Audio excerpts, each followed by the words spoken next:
ZANU-PF's Politburo met in Harare at a time where the country is facing economic challenges. The president of Zimbabwe, Emmerson Mnangagwa, made these remarks.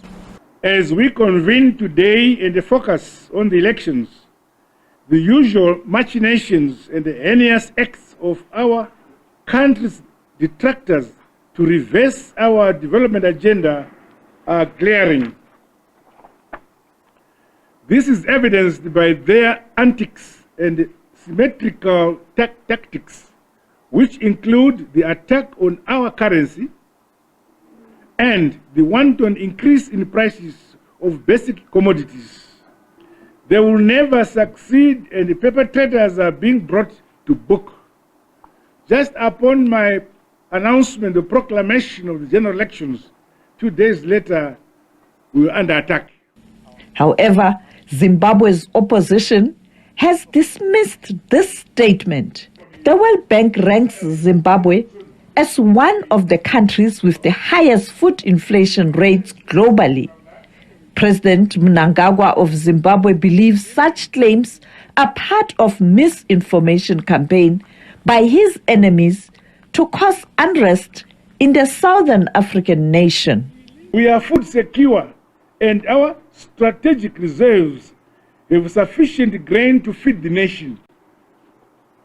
I read in the papers that we are food insecure. That is absolute false.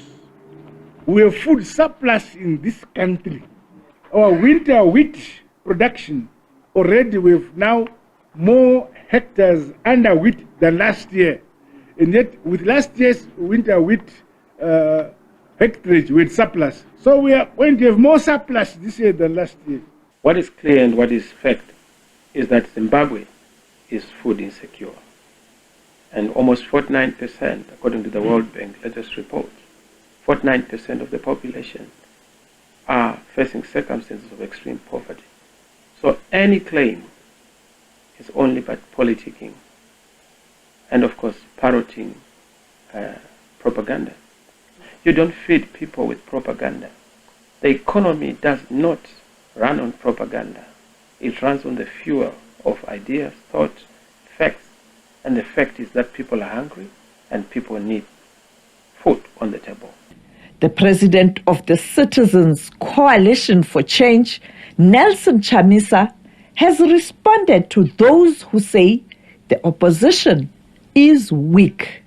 It proved that indeed we are forced to reckon with. That's why ZANU-PF are worried.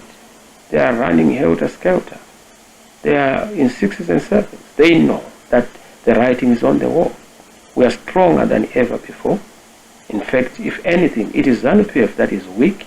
It is ZANU-PF that is divided. It is ZANU-PF that is rudderless and leaderless.